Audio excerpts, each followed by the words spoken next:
Hello everyone there guys, no, good morning. And for today's video, and our routine for today is walking around our farm, no. Ayan. So pabalik-balik tayo dyan, walking, no, along our way going to our home, no.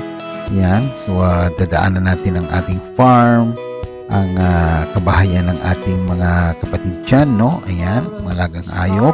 Ayan, ito yung bahay ng aking kapatid, no. Tinatawag na bahay ni Rizal, no. Bahay ni Rizal yan, pero di nyo alam may nakatagong mansion sa likuran yan, no? Di pa natin siya pwedeng i-reveal this moment, no. At ito naman yung bahay ng ating sister Juniza. Ayan, at papunta rin tayo sa ating tahanan, no, ang bahay ng ating mother. At ayan naman ang bahay ng aking sister Alma. Ayan, so dito tayo, ikot-ikot tayo sa ating bahay, no. Ito yung aming stock payag-payag, no, lagayan ng aming mga farm machineries, no. Ayan, so tinitake captures natin ang paligid, no, dahil medyo maganda ang panahon, no. Ayan, so dito lamang ang aking gawain guys, no. Every morning walking ako, yan, ikot-ikot dyan sa bahay, no.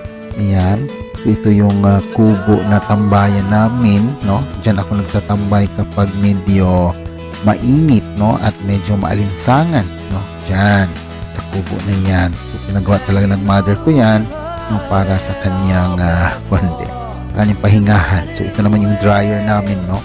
Yan, so medyo hindi na nga siya gaanong maganda since matagal na rin, no, buhay pang tatay ko yan. Nandito pa lang ako noon nung ginawa yung dryer na yan, no. Ayan, so dito ako nag-walking every morning, no. Ayan, ikot-ikot dyan, so lakad papunta doon sa dulo ng aming boundary ng aming farm, no.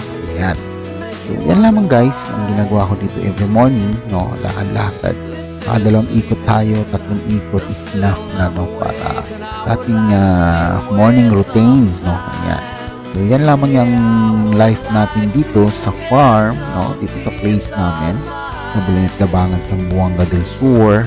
Dito lamang yan sa Pagadian City. Ayan, so ito yung bahay ng aking brother din na isa, si Dennis, no. Ayan, so thank you guys for watching this video.